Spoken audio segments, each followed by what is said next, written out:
years old again, and I know what I know today. There are only two companies in America that I would work for. One of them is State Farm, and they would be backing a Brinks truck up to my office every month to pay me. That's the opportunity that you have.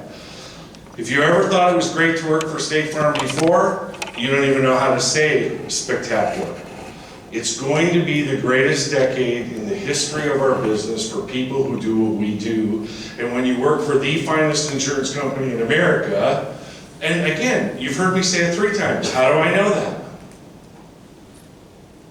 How do I know State Farm is the finest? I work for Mass Mutual. They're a pretty good company. I live from here to that wall from Northwestern Mutual. I throw snowballs at their building all the time. How do I know Northwestern Mutual isn't the finest insurance company in America? How do I know State Farm is the finest insurance company in America? Ready? This is very important. If you don't know it in your heart and soul, then please leave. I'm not kidding. See, it's about they buy what you say, not what you say, they buy how you say it. They buy your belief. If you don't believe, if you have any doubt at all that you work for the finest insurance company in America, you're already at a disadvantage. Does everybody get that? Raise your hands if you get that. It's really important that you understand that. Now, another thing, this is really important. I have to jump through a lot of hoops in order to speak to State Farm because State Farm is very protective of their brand. Let me please read you something. State Farm takes Brand of the Year honors in the home and life insurance categories, holding steady in its equity ratings as the insurance category overall experiences decline, according to the New Harris 2016 study. State Farm has been at or near the top of insurance brands measured for many years, says Joan Sinopoli, Vice President of Brand Solutions at Nielsen's, which owns the Harris poll. The company, listen to what they're about to say about you. The company has an incredibly strong captive agent network on the ground and for years maintained a consistent, familiar core campaign while running parallel campaigns to stay fresh and relevant. I do discount double checks every time Aaron Rodgers scores a touchdown. You understand? You have a brand that nobody in the industry has, and they don't want idiots like me screwing it up. Do you understand? You have the finest brand. Here's another study. Life insurers make gains in customer satisfaction. State Farm, #1. #1, over and over and over again. You have 18,000 agents. 18,000 agents, and you do not have any problems with the American people. They love who you are, they love what you do, they love what you're about. So, all I'm going to do is show you a way today to enhance that. Is that okay with you? All right? I want you to understand, study after study, I have piles of them here, says you are the greatest company in America right now. You should be so proud to work for your company, and you should never, ever be negative. Now, this is important, because I want you to get a feel. You're going to watch me do this talk today, and you're going to think that I have a gift of gab, or that I'm charming. I'm none of that. I am so shy, it's ridiculous. I couldn't wait to get for dinner to be done last night so I could go back to my room and be alone. No, you really got to get this. I'm not an overnight success. I struggled for the first 16 years I was in the business. I was such a poor insurance agent that I'm pretty sure I'm the reason there's compliance. I hated my customers. I hated my managers, and I hated your guts. I couldn't stand to be in a room with you. And the reason I hated to be with you is because you were successful, and I wasn't. I struggled and struggled and struggled. I didn't make the $1 Million Roundtable until my 17th year in the business. When I get up in the morning, now please listen, he kind of stumbled over it because he didn't know the words, but please listen to me, this is the part I'm proud of. I didn't make MDRT for the first 16 years I was in the business. In the 17th year I made quarter of the table, and now 26 years in a row I've made top of the table. Now that's $600,000 of first year commissions, and I usually make it by March or April. Now, I'm hoping that impresses you. I don't do it with big clients. I do it at sitting at kitchen tables with who I affectionately call Ma and Pa Lunchbox. I don't have a lot of big time clients. I have a lot of small business owners. I have a lot of senior citizens. And by the way, they're the only people with any money in our country. So I struggled. I struggled mightily for 16 years. I'm very shy. This is very hard for me to do right now. The reason I do this is it's kind of a setup to get me going. Because here, see if this is, don't raise your hand or anything, I'm not, but when I wake up in the morning, do you think I stand in the mirror and go, oh baby, top of the table? No, I look in the mirror and I go, oh my God, are you ugly? Are you fat? I can't believe it. Are you dumb? Are you old? That's called negative self-talk, and you're lying to me if you tell me you don't have it. And the way that you get past that is the best way, the fastest way to build self-esteem is to make a decision to do something for somebody else. It's that simple. The secret of happiness is never about what you get. It is always about what you give, and you're in the greatest giving industry that has ever existed. It took me till I was 40 years old to learn. You know, I've been an agent last week Monday for 44 years. I started when I was 7. And I'm not kidding, I really struggled and I lucked out. I got fired. Before I tell you, I worked for a company the first 16 years. It was called Bankers Life and Casualty. Has anybody ever heard of them?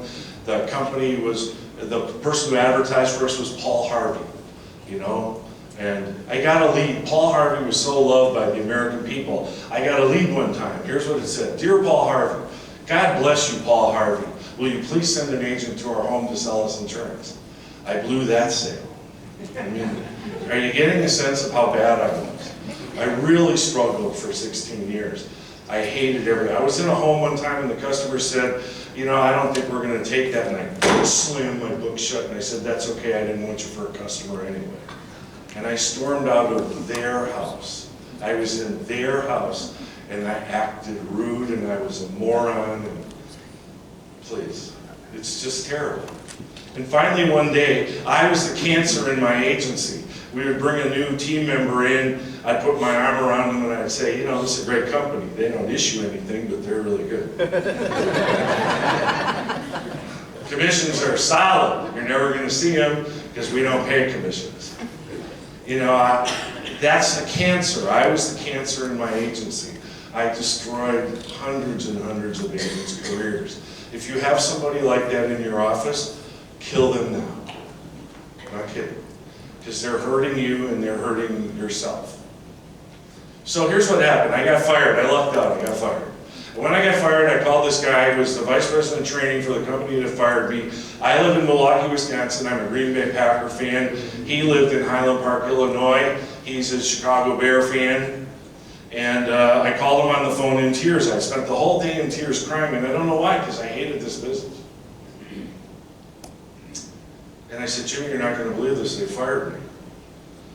And he was so loving and so kind to me. He said, you know, Van, you're an idiot. It's really. He said, but I can save your career. I said, oh my God, what do I have to do? He said, from now on, every time you're in a home or a business, I want you to take care of those people, whether you make a commission or not. And I'm ashamed of what I said next, but this is what I said. I said, Jimmy, if I do that, I'll starve to death. He said, well, okay, then you're fired. I said, no, you don't understand. He said, no, you don't understand. This is the greatest service industry that has ever existed in the history of the world, and you have an opportunity to serve everybody you come across, and I can show you how to do it so that you'll be successful if you're willing to try what I am about to show you. I said, okay, I'll do it. That was the first year I made the $1 Million Round Table, the second year I made core to the table, and the third year, 26 years in a row, top of the table. Now please, this is the only thing you're going to hear me brag about, and then I'm not going to talk about me anymore at the meeting, because I hate speakers that do that. I hate insurance meetings.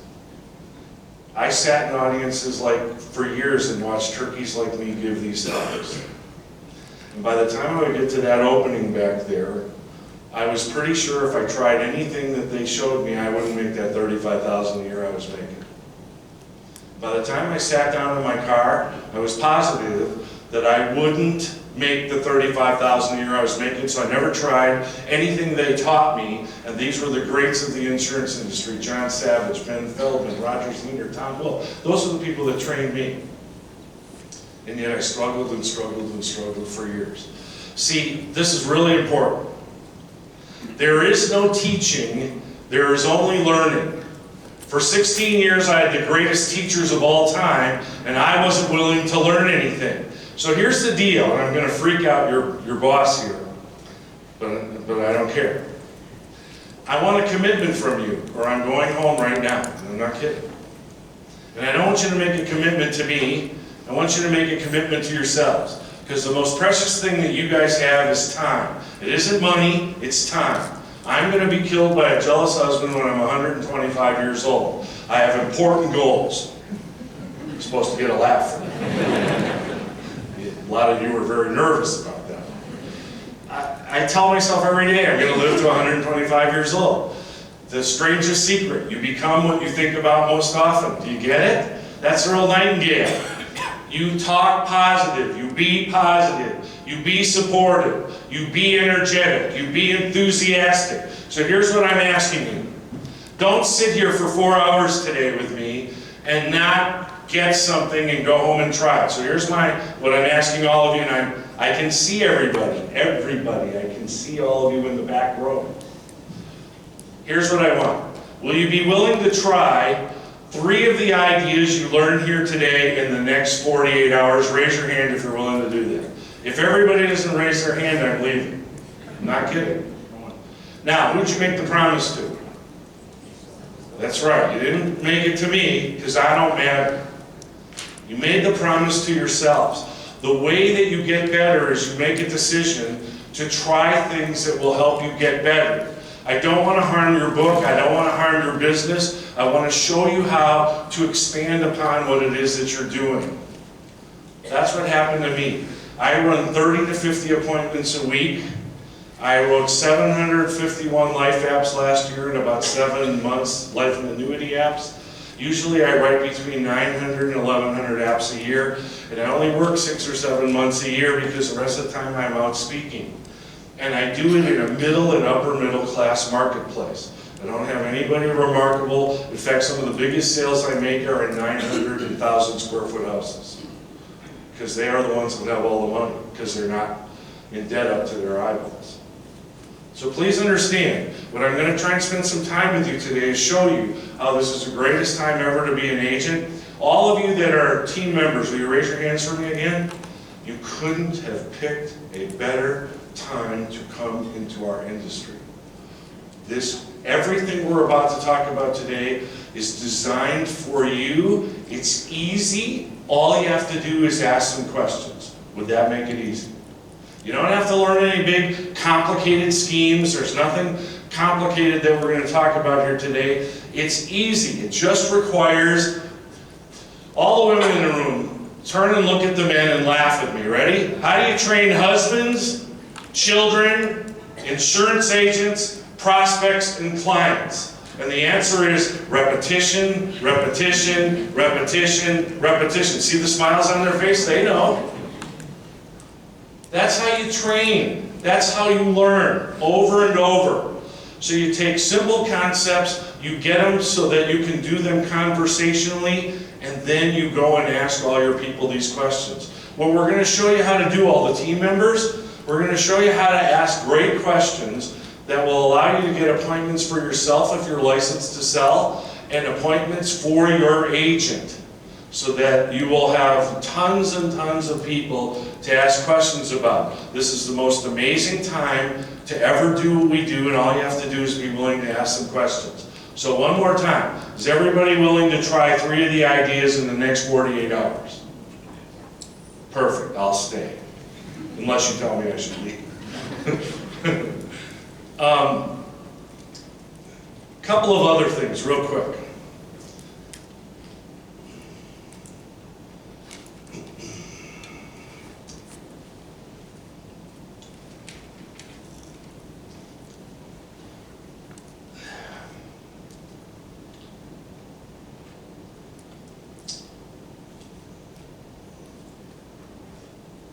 What's happening in our country right now reminds me a lot of 1968.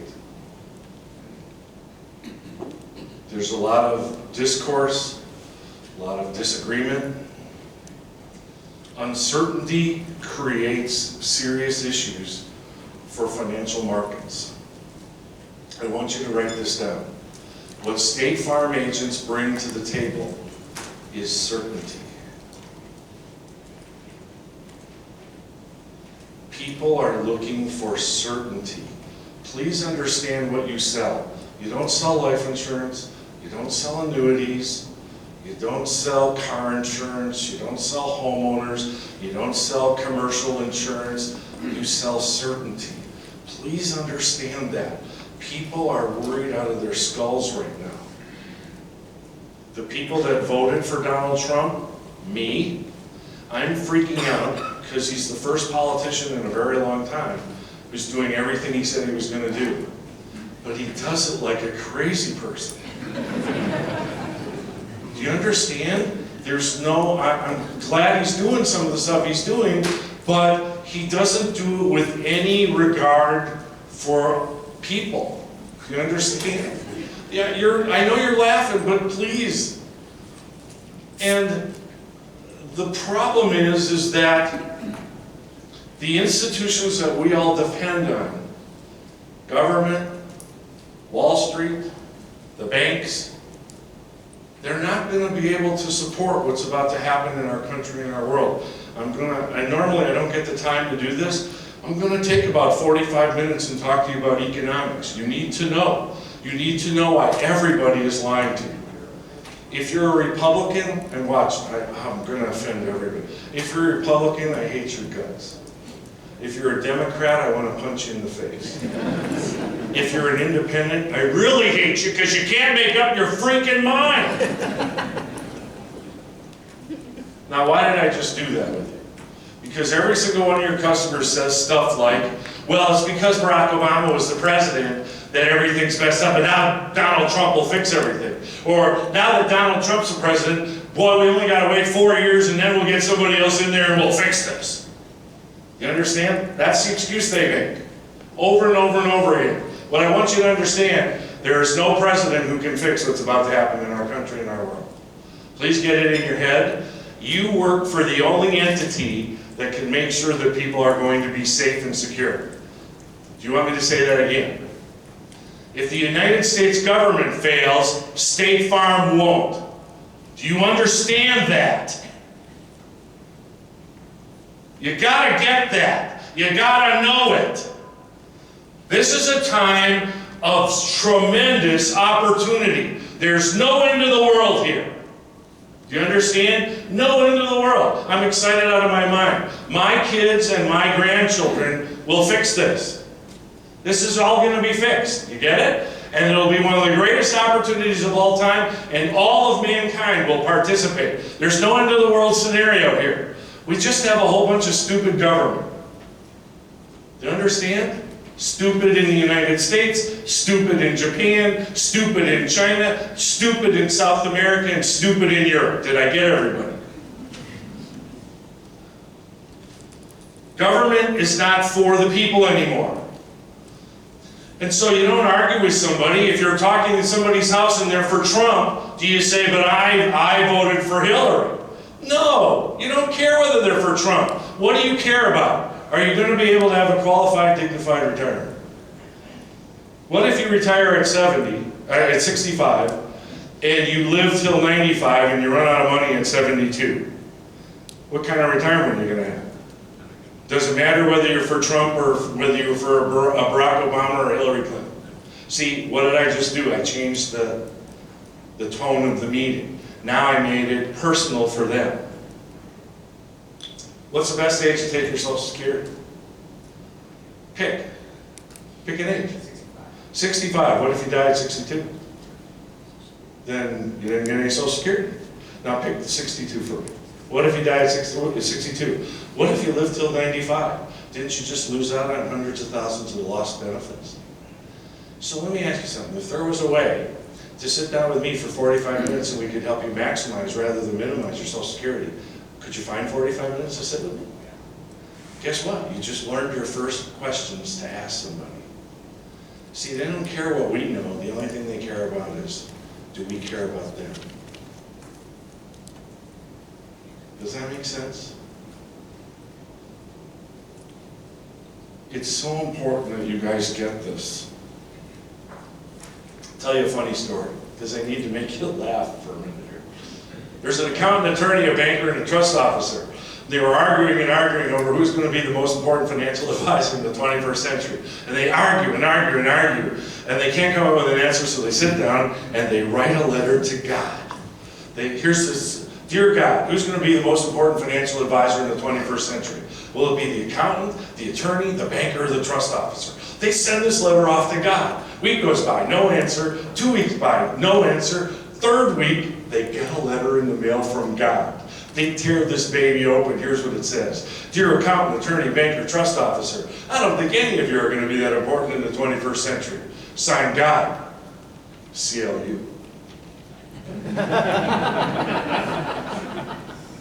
You got to get it. None of those other people that we talked about can do anything unless you do what you do to the best of your ability. It's the greatest time ever to be an insurance agent. Period. End of quote. There's never been a time like this. Now, very, very important that you understand a couple of things. First of all, will you help me? Tell the truth. If I have an opinion and you have an opinion, whose opinion are you most likely to believe?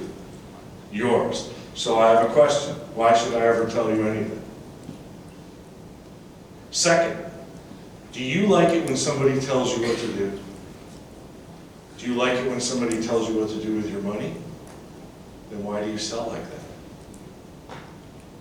Gotcha. See, all the women in the room, please listen to me. I sell like a woman. I sell to my feminine side, and I'm proud of it. I ask questions and I listen to the answers.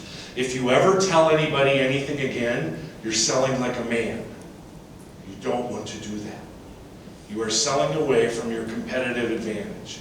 And men, stop telling people anything because you don't know anything. And I can prove it. I'm going to show you a sales presentation where here's the way I start the presentation.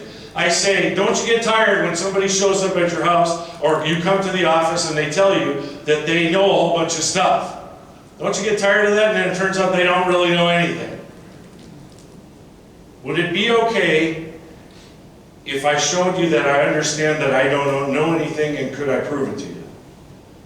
It's so opposite of what they're looking for in a sales presentation, and yet I pick up 400, 500, 600, 700,000 a week, every single week, asking those kinds of questions. I'm sorry?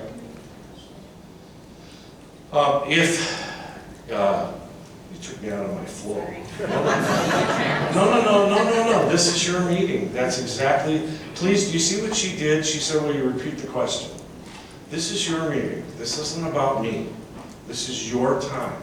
If there's something that you need me to really go over, you stop me. I'm here for you. That's all I'm here for. This isn't about glorifying me. It's about glorifying you. You're the future of our industry. You're the savior of our communities, our cities, our states, our country is sitting in this room. So you have to get this. You have to leave here with an understanding of that. What you do is very powerful. So what I do is I say to people, don't you get tired of the fact that people come and tell you they know all the time what's going to happen. Stock market, interest rates, all of that kind of stuff. So here's my question to you. Do you understand that I don't know anything? Would it be okay if I proved it to you? See, you laugh. That's what they do. That's what you want. That's the question.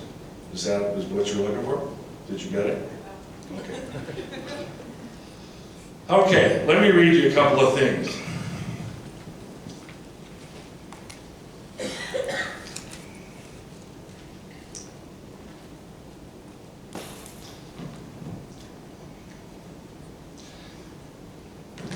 When people have an opinion that differs from their own, whether it's about politics, religion, or the merits of a favorite entertainer, Their immediate reaction is to argue for their side.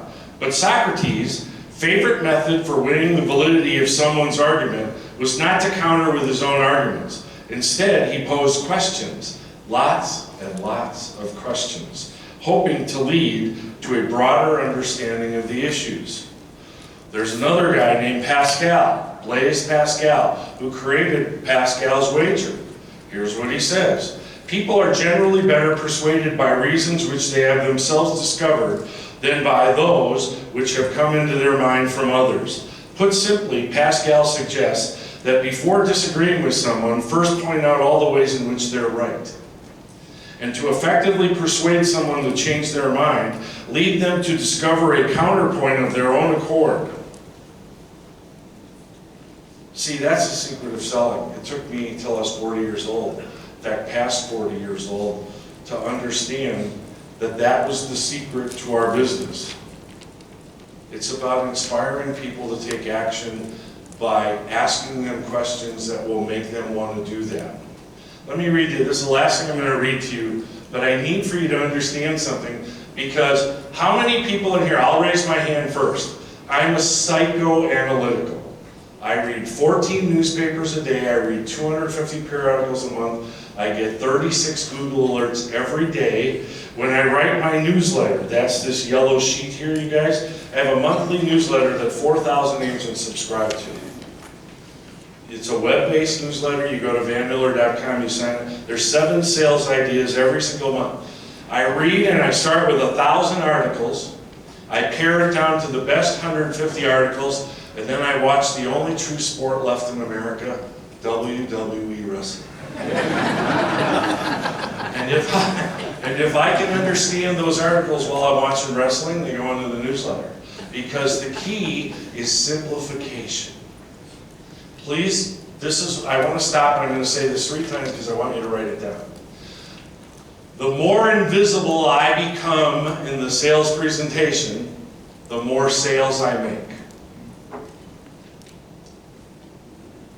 The more invisible I become in the sales presentation, the more sales I make. Why is that? Because it's not about me. Who's it about? Everybody shout it out. Them.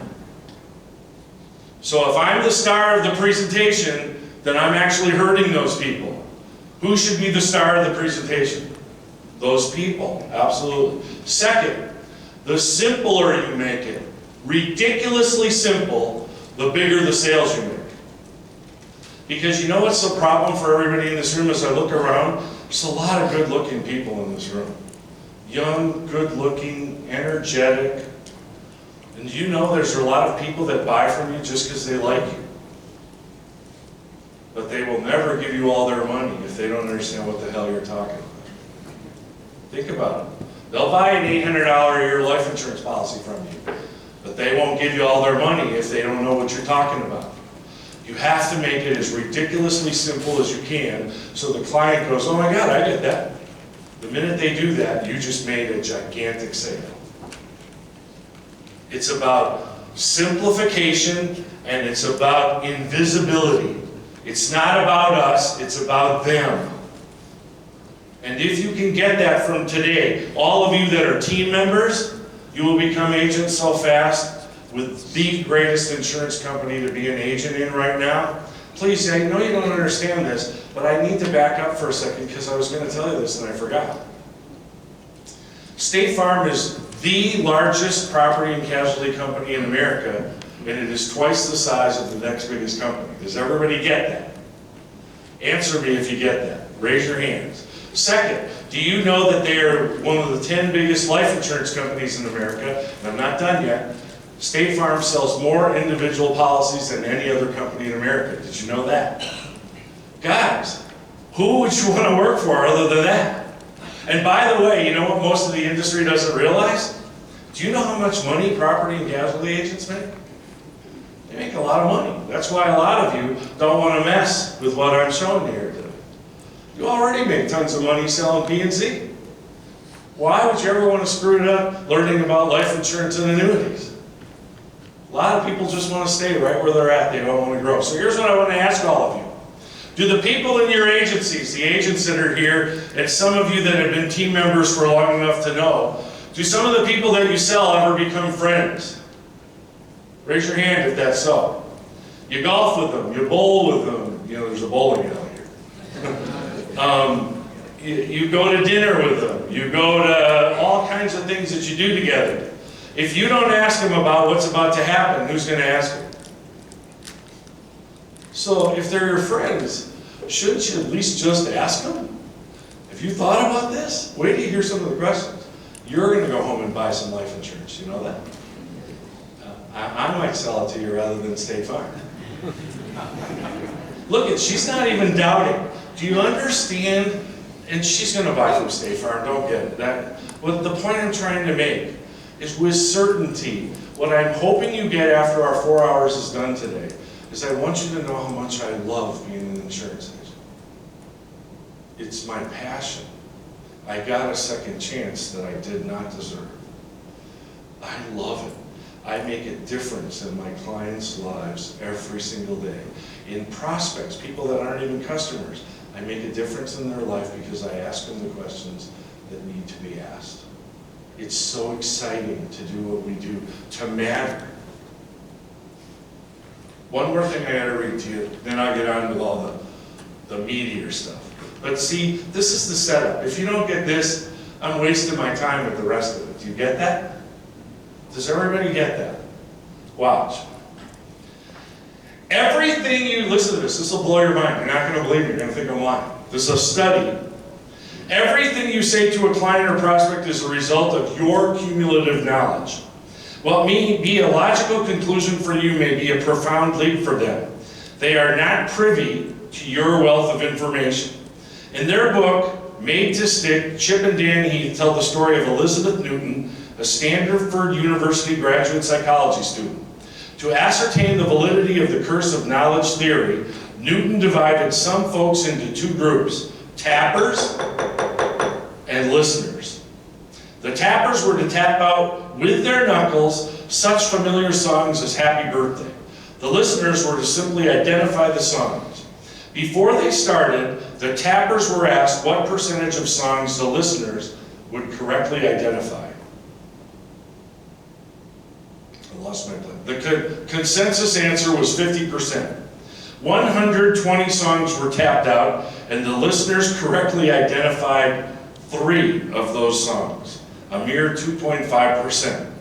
The tappers thought the listeners would be right 1 out of 2 times, but they were actually right 1 out of 40 times.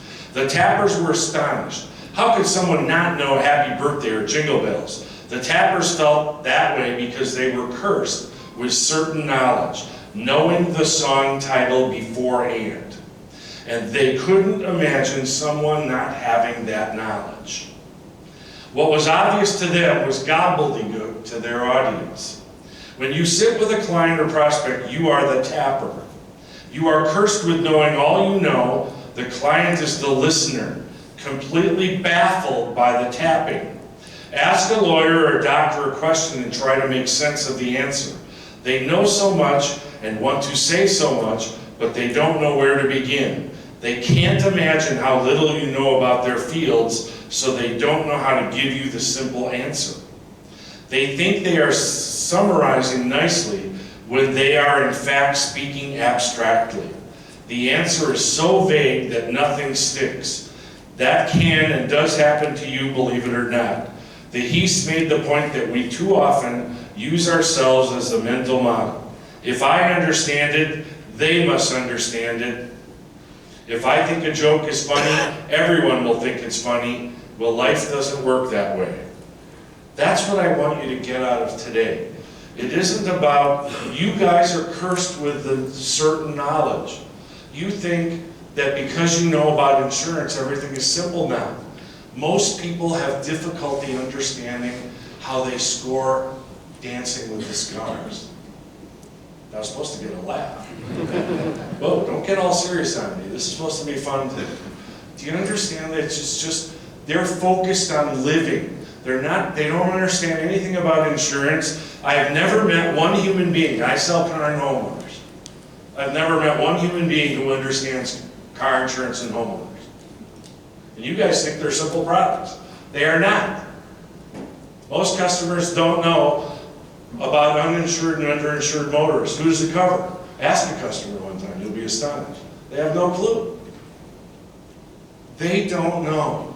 And if you assume that they know, you are making a terrible, terrible, terrible mistake. So, why do I think that we have to really pay attention here? Anybody ready to learn some economics? Can I just take, I normally never have this amount of time, so I'm going to take about a half an hour talking about economics, because you really need to understand. We're about to have one of the biggest economic crises in the history of the world. I think there's a great possibility that we could have the second worldwide Great Depression, and none of that is bad news. And here, I'll prove to you why. Every time I tell a client that, want to know what I say to them next? I say, let me ask you something. Will you help me with this? By age category, who are the richest people on the planet right now? 60. Keep going. 70. People over 65. They have 70% of all the wealth in the United States. Did you know that? You know who's the brokest? Baby boomers. They're in debt up to their eyeballs. Want to hear a great sentence? Did you know that debt signals the need for life insurance? Yes. If you're in debt up to your eyeballs, can I ask you something? What happens to your family or your business if you die tomorrow? Doesn't go on. So are you okay with that?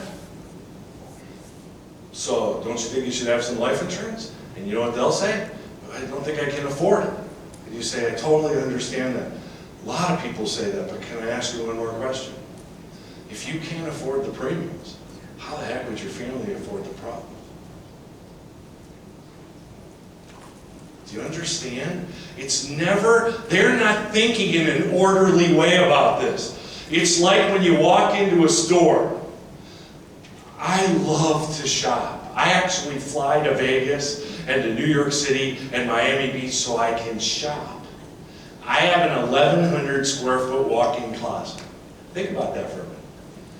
With my 300-pound clothes, my 260-pound clothes, I just lost 40 pounds, and my 220-pound clothes. I'm on a seafood diet. If I see food, I eat it. I struggle with my weight, have for years and years and years. So I'm shopping, right? And I walk into my favorite stores, and I start to walk in. I'll tell you my favorite store, Nordstrom. And if you've ever been in Nordstrom, I love and I hate the place. Because I walk in 3 steps into the men's department, a salesperson comes up and says, may I help you? What do I say right away? No thanks, just looking. Then I walk 3 more steps. Another salesperson who just saw me say that to the and says, hey, do you need any help with anything? No, didn't you just see me tell them I want to look for a little? Then you go 3 more steps. There's a 3rd salesperson, watch what she says. Do you need help finding your size? No, I'm a freaking moron. I'm 65 years old, I don't know how to find my size. I'm so angry by the time I get to the 3rd or 4th salesperson because I hate to be sold. How about you guys? I love to buy. How about you guys? So if a salesperson positions themselves to help me buy, do I like them? I love them. See, I want to be helped to buy. I don't want to be sold. Does that make sense? Okay? So where was I with you? Oh, so here's the deal. This is really important. In the Great Depression, when everybody got killed, what did the people in the Great Depression learn? 2 important things, only 2. You need to know this as a young person. I'm not going to tell you, I'm going to ask you. Didn't they learn how to save? And isn't the secret of being rich being a great saver, not a great investor? And isn't cash value life insurance one of the greatest savings vehicles ever existed in the mind of a human being? Second thing that they learned. This is really important. Didn't they learn how to live within their means? They only spent money they had, or they saved for what they were going to buy. I have a question for you. Does that sound like any country on planet Earth? Really doesn't, does it? So unless we have some kind of a terrible crisis that puts us back on the right road, we're not going to fix this, are we? Are you okay with that? How old are you? 39. Do you know I hate your guts, right? I want to be 39 again. There's a lot of people that hate his guts. Ooh! Whoa! Mean! Anyway, this is really, really important. How old are you, young lady? How many? Oh, you didn't look that old. Never mind. How old are you? 29. 29 and 39. This is what's happening in our country right now. I want you to get ready for this. You two, I have selected as my permanent income tax payers. You two suckers are never going to have a cent to your name. Do you understand that? Your new tax return has 2 lines on it. First line says, how much did you make? Line 2 says, send it in. You think I'm kidding? That's what's coming, everybody. Get ready. So let me ask you something. Aren't you going to have to take care of me forever? And by the way, how many years did I say I was going to live till? See if you've been listening.